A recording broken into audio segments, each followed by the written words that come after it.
दोस्तों आज हम बात करेंगे बीबीसी द्वारा बनाए गए डॉक्यूमेंट्री के ऊपर जिसके वजह से आज इस देश में फिर से वो शाहीन बाग वाली और जेएनयू गैंग वाले लोग एक्टिव हो गए हैं और वो दंगे फसाद करने में व्यस्त है चल रहे हैं। उनके वजह से कई सारे विश्वविद्यालयों में भी हंगामा हो रहा है, झड़प हो रही है, हिंसक झड़प।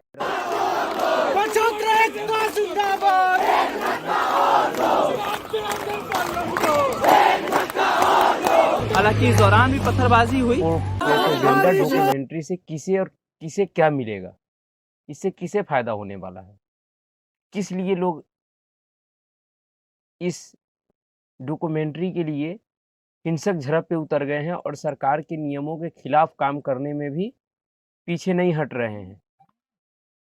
और इस डॉक्यूमेंट्री ने उन लोगों के चेहरे से भी मुखौटा उतार दिया है जो आपको ये समझाते थे कि सुप्रीम कोर्ट की बातों को नहीं मानते हैं, उनके फैसलों पे सवाल उठाते हैं।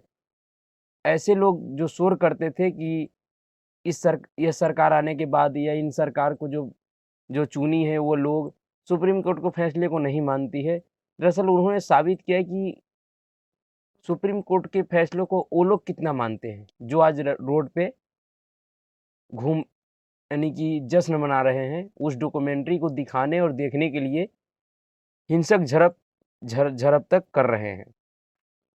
जी हाँ, दरअसल ये डॉक्यूमेंट्री मैंने पहले भी इस पे चर्चा किए हैं कि यह डॉक्यूमेंट्री बीबीसी ने बनाया ज़रूर है, पर यह पूरी तरह से भारतीय टूल किट गैंगों के द्वारा तैयार किया गया है और उसमें भी कांग्रेस पार्टी के पालतू चमचे और चाटुकार एवं उनके गोद में बैठने वाले गोदी मीडिया के द्वारा ये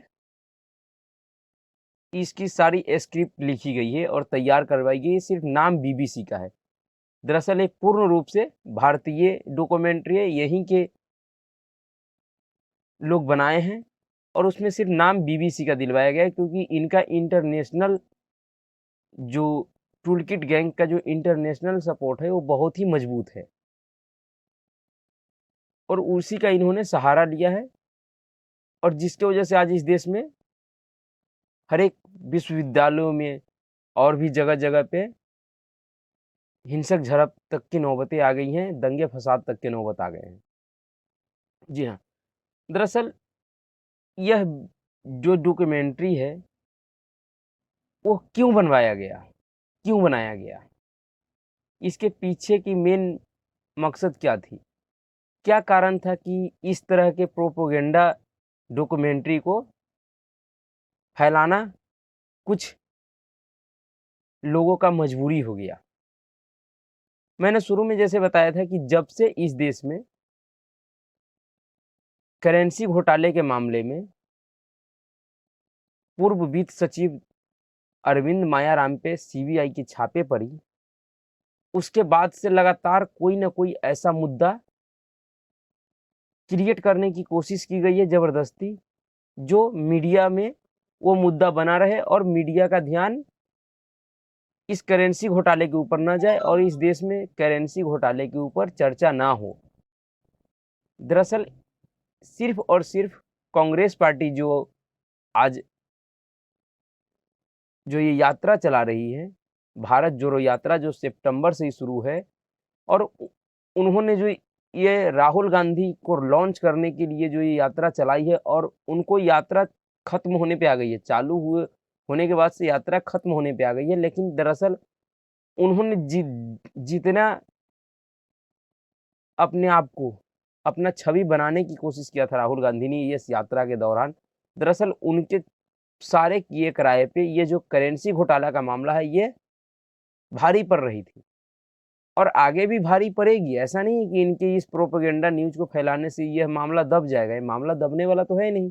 क्योंकि अब पहले की समय तो नहीं है कि कोई भी ऐसा खबर आया जो जनता तक पहुँच ही नहीं पाता था, कुछ लोगों के पहुँच से बाहर होता ही नहीं था और उनको दबा दिया जाता था। पर ऐसा अब तो दबने का चीज़ है नहीं। और इसी करेंसी घोटाला को दबाने के लिए इस तरह के जो प्रोपेगेंडा न्यूज़ और प्रोपेगेंडा मुद्दा बनाए गए हैं, कभी बागेश्वर धाम, तो कभी ये बीबीसी डॉक्यूमेंट्री, तो और भी बहुत सारे मुद्दे और आगे चल के और मुद्दे बनाए जाएँगे, क्योंकि जो इनका जो टूल किट गैंग है, वह 2014 से लगातार एक्टिव है। और किस तरह से एक व्यक्ति के पीछे पड़ी हुई है पूरी जमात। क्या आपको लगता है कि यह डॉक्यूमेंट्री बीबीसी ने बनाई है? जी नहीं। बीबीसी इतनी बड़ी संस्था है, क्या उसको नहीं पता है कि इस देश की सुप्रीम कोर्ट ने इस विषय के ऊपर क्या फैसला दिया है? और फिर भी वो इस तरह का मूर्खता करेगी। और आप देखिए, इस जो बीबीसी ब्रिटेन की एक सरकारी न्यूज़ एजेंसी है, और उस सरकार का जो मुखिया है, जो अभी तत्कालीन ब्रिटेन के प्रधानमंत्री है ऋषि सुनक, उन्होंने अपने संसद में किस तरह से उस पाकिस्तानी मूल के सांसद को इस डॉक्यूमेंट्री के सवाल पे धोया, किस तरह से उसका मुंह बंद कर दिया अपने संसद में। और ब्रिटेन के प्रधानमंत्री ऋषि सुनक ने साफ कहा है कि ब्रिटेन का शुरू से एक ही फैसला है, जो शुरू में फैसला था वो आज भी है, और इस फैसले में कोई बदलाव नहीं हुआ है। यानी कि वो भी मानते हैं कि यह सिर्फ और सिर्फ एक प्रोपेगेंडा है। ये प्रोपेगेंडा डॉक्यूमेंट्री तैयार की गई है सिर्फ एक व्यक्ति को बदनाम करने के लिए, और वो भी ऐसे व्यक्ति को, जिस व्यक्ति को उनके देश में, जो उनकी देश की सबसे सर्वोच्च अदालत है सुप्रीम कोर्ट, उन्होंने क्लीन चिट दे चुका है। और सिर्फ सुप्रीम कोर्ट ही नहीं, इस मामले में जितनी भी तहकीकात हुई, जितनी भी जांचें बैठी, जो भी कमेटी बैठी, और जितने भी अदालत में, निचली अदालत से लेके सुप्रीम कोर्ट तक, सभी ने अपने एक ही फैसले पे कायम रहा। कहीं कोई फैसलों में बदलाव नहीं हुआ। और जब इतनी बड़ी किसी व्यक्ति के पक्ष में हर एक अदालत का, न्याय का इतना लंबा साथ हो जिस व्यक्ति को, उस व्यक्ति के खिलाफ किस तरह का प्रोपेगेंडा फैलाया जा रहा है। और यह सिर्फ और सिर्फ प्रोपेगेंडा क्यों फैलाया जा रहा है? उसका एक ही कारण है, मैं अभी भी वही कहूँगा, ये जो माया राम की माया है, कहीं उनका जो 2004 से 2008 के और 2010 की 12 से 2015 के बीच में जो उन्होंने करिश्मा किया, उन्होंने जो चमत्कार किया, उनकी चमत्कार बाहर ना आ जाए, जनता के बीच में ना चला जाए, इसलिए वो अपने चमत्कार को छिपाने के लिए दूसरे दूसरे व्यक्ति के चमत्कारों पे बात कर रहे हैं। कभी बागेश्वर धाम के, तो कभी टूल किट गैंग के चमत्कारों को आगे लाया जा रहा है। और आप मीडिया में देखिए, मीडिया में आप कहीं, जिस दिन से ये छापा पड़ी, उस दिन के बाद किसी भी मीडिया चैनल में आप करेंसी घोटाले के ऊपर कोई डिबेट नहीं देखे होइएगा, नहीं चल रही है। मीडिया से गायब है करेंसी घोटाला का मामला, जो कि देश का इतना बड़ा घोटाला था, वो घोटाला एकदम से गायब हो गया। और क्या चल रहा है? वही कभी बागेश्वर धाम, तो अभी ये बीबीसी का डॉक्यूमेंट्री।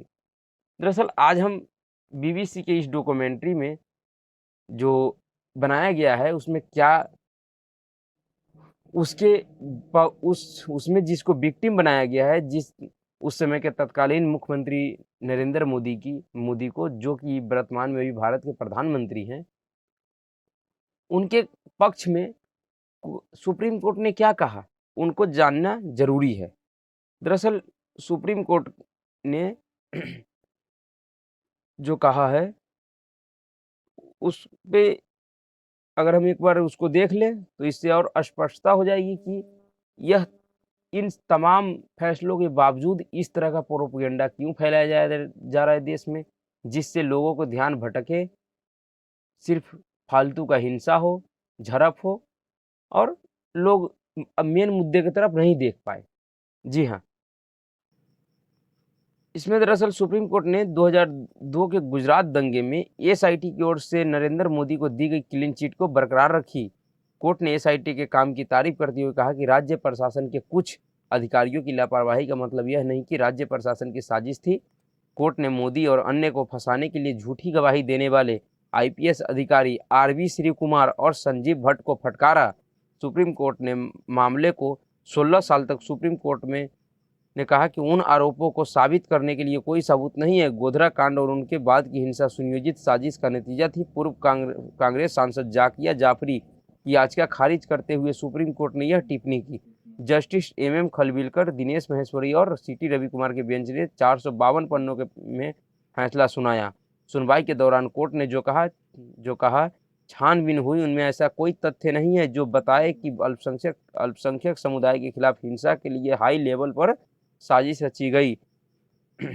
जी हाँ, सुप्रीम कोर्ट जब यह स्पष्ट कह रही है कि इस तरह का कोई साजिश नहीं थी, इस तरह का कोई सबूत नहीं मिले, साक्ष्य नहीं मिले कि इसमें राज्य सरकार को दोषी माना जाए और यह साबित हो सके कि राज्य सरकार का यह सुनियोजित साजिश था, जैसा कि इन टूल किट गैंगों का और उसमें जो लोग इसको लंबे समय तक सिर्फ मुद्दा बनाए रखने के लिए काम किए, उन सब का आरोप था कि ये राज्य सरकार के द्वारा कराया गया दंगा था। पर सुप्रीम कोर्ट ने इसको नकार दिया। सुप्रीम कोर्ट ने क्या कहा? आरोप के पक्ष में न तो सबूत है और न ही तथ्य। सुप्रीम कोर्ट अपीलकर्ता की दलील की 27 फरवरी 2002 की गोधरा घटना और इसके बाद की घटनाएं राज्य में उच्चतम स्तर पर रची गई आपराधिक साजिश के तहत पूर्ण नियोजित थी का समर्थन करने के लिए तथ्य उपलब्ध नहीं है। इन दलीलों के समर्थन में कोई वास्तविक सामग्री भी नहीं है। जी हाँ, सुप्रीम कोर्ट ने और आगे क्या कहा? सुप्रीम कोर्ट ने कहा कि एसआईटी ने आरोप खारिज करने के लिए राय बनाने से पहले अधिकारियों सहित सभी संबंधित व्यक्तियों के बयान दर्ज किए थे। यही अंतिम रिपोर्ट में बताया गया। कोर्ट ने कहा हमें अपील में कोई दम नजर नहीं आता और हम इसे खारिज करते हैं। बेंच ने कहा कि राज्य प्रशासन के एक वर्ग के कुछ अधिकारियों की निष्क्रियता या विफलता राज्य सरकार के अधिकारियों द्वारा पूर्व नियोजित आपराधिक साजिश का अनुमान लगाने या इसे अल्पसंख्यक समुदाय के खिलाफ राज्य द्वारा प्रायोजित आधार हिंसा के रूप में घोषित करने का आधार नहीं हो सकता। जी, जैसा कि इन लोगों का आरोप था कि ये जो गोधरा कांड के बाद जो ये दंगा हुआ, यह राज्य सरकार की उच्च स्तर पे जो बैठे हुए लोग थे उन्होंने इस पूरी साजिश को रचा और अपने संरक्षण में इस दंगा को करवाया गया, जबकि सुप्रीम कोर्ट यहाँ कह रहा है कि ऐसा नहीं था। यह आरोप गलत है। उसके बाद सुप्रीम कोर्ट क्या कहना चाहिए? सनसनी पैदा करने के लिए कुछ लोगों ने इस मुद्दे को बनाए रखा। हमें सुप्रीम कोर्ट की बात ये वक्तव्य है, हमें ऐसा लगता है कि गुजरात सरकार के असंतुष्ट अधिकारियों के साथ साथ अन्य लोगों का एक साझा प्रयास इस तरह के खुलासे करके सनसनी पैदा करना था, जबकि उनकी जानकारी झूठ पर आधारित थी। ये कौन कह रहा है? ये सुप्रीम कोर्ट कह रहा है कि उन्होंने कुछ लोग इसमें कौन थे? सिस्ता सीतलवार और उस टाइम के बहुत से इसमें लेफ्ट लिबरल गैंग के बहुत से लोग शामिल थे। सभी को पता है। वो आप कहीं भी सर्च कर लीजिए यूट्यूब पे या गूगल पे, आपको पता लग जाएगा उन सभी का नाम कि वो कौन-कौन से लोग थे जो इस साजिश में शामिल थे और उन्होंने किस लिए ऐसी साजिश रची, उसको खुद सुप्रीम कोर्ट इसको बता रहा है कि कुछ ऐसे लोग और गुजरात सरकार के बहुत से ऐसे असंतुष्ट अधिकारी जो सरकार से असंतुष्ट से, उन्होंने साथ मिलके इस तरह की साजिश रची और इस आरोप को इसलिए डाला गया, बार-बार इसको तूल दिया गया कि उनको समाज में सनसनी पैदा करना था, जबकि यह बिल्कुल झूठ पे आधारित था उनका आरोप। जी हाँ, उसके बाद अदालत ने इन टूलकिट गैंग को और इनके सदस्यों को फटकार भी लगाया था। दरअसल सुप्रीम कोर्ट ने कहा कि अदालत का दुरुपयोग करने वाले को कटघरे में खड़ा किया जाए और आपको याद होगा इसी टिप्पणी के बाद तीस्ता सीतलवार की गिरफ्तारी की गई थी। जी हाँ, नहीं तो तीस्ता सीतलवार एक ऐसी शख्सियत थी जिनको इसी सुप्रीम कोर्ट से मोबाइल फ़ोन के द्वारा ज़मानत दे दिया जाता था। उनका वकील का ऐसा करिश्मा था कि मोबाइल फ़ोन से उनको ज़मानत मिलती थी। सुप्रीम कोर्ट ने कहा कि इस मामले में 2006 से कार्रवाई चल रही है। इसमें शामिल हर पदाधिकारी की ईमानदारी पर सवाल खड़े करने की हिमाकत हुई ताकि गुप्त उद्देश्य के लिए, इस बात को समझिए, गुप्त उद्देश्य। और वह गुप्त उद्देश्य क्या था? गुप्त उद्देश्य क्या था? आज लोगों को सब पता है।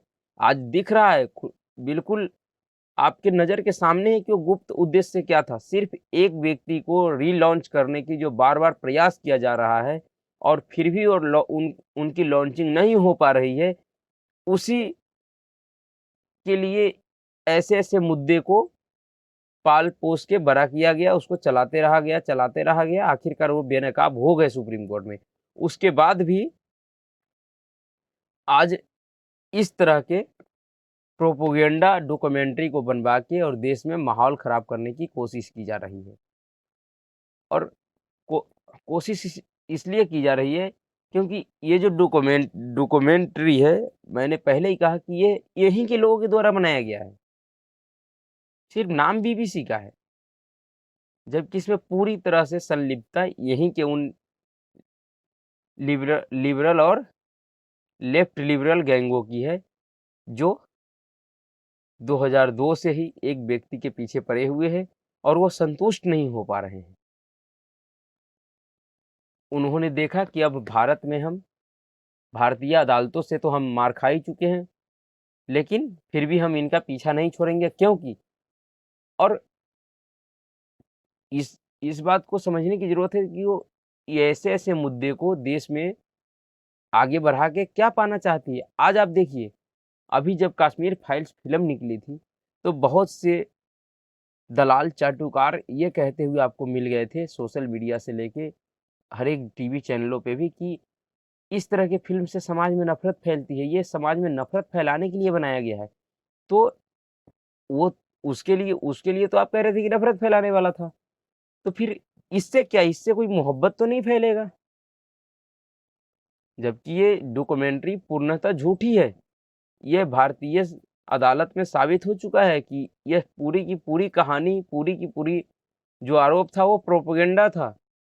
वो रची गई, कुछ लोगों के द्वारा बनाया गया आरोप था, जो कि झूठ तथ्यों पे आधारित था। फिर भी इससे समाज को क्या मिलेगा? क्या इससे मोहब्बत तो नहीं मिलेगी? इससे तो जहाँ तक अगर मान लीजिए किसी भी दंगे को बार-बार दिखाने से और बार-बार किसी को बताने से उसका प्रभाव क्या पड़ता है? उससे उससे उस समुदाय जिस समुदाय का उसमें ज़्यादा नुकसान हुआ हुआ होगा, उसके मन में क्या भावना आएगी? वो क्या सोचेंगे? क्या उसके अंदर प्रतिशोध की भावना नहीं आएगी? क्या जिस व्यक्ति को आप विक्टिम बना के दिखा रहे हो भी झूठा, उसके खिलाफ उसके मन में हीन भावना नहीं पैदा होगा? दरअसल इस देश की राजनीति ऐसी रही है। इस देश में ऐसा नहीं है कि सिर्फ़ 2002 में कोई एक दंगा हुआ था, पहली और आखिरी दंगा, जी नहीं। इस देश में दंगों की एक लंबी फ़हरिस्त है। अगर आप गूगल पे सर्च कीजिए कि इस देश में कितने दंगे हुए हैं और और कौन-कौन से दंगे किस-किस के द्वारा करवाए गए हैं, तो उसमें आपको बहुत से ऐसे दंगे मिल जाएँगे जो राजनीतिक दलों के द्वारा स्पॉन्सर्ड थी, राजनीतिक लोगों के द्वारा किया गया था, पर उसकी चर्चा तो नहीं होती। तो सिर्फ़ 2002 का एक दंगा कोई दंगे की इतनी चर्चा क्यों?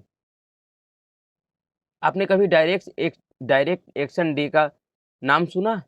क्या उस पे कोई डॉक्यूमेंट्री आपने देखी आज तक? किसी ने उस पे कोई डॉक्यूमेंट्री बनाया? नहीं बनाया।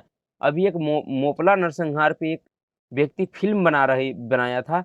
उस फ़िल्म सेंसर बोर्ड ने चलाने की अनुमति नहीं दी।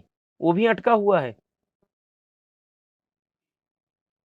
तो उन सब चीज़ों को चलाना देश में एलाउ नहीं है या उसको जल अनुमति नहीं मिल पाती है। लेकिन इस तरह के प्रोपेगेंडा न्यूज़ को कैसे अनुमति मिल जाती है और कैसे इस देश को लोग उसको चलाने में कामयाब हो जाते हैं, वो तो उस गैंग के लोग ही बता सकते हैं।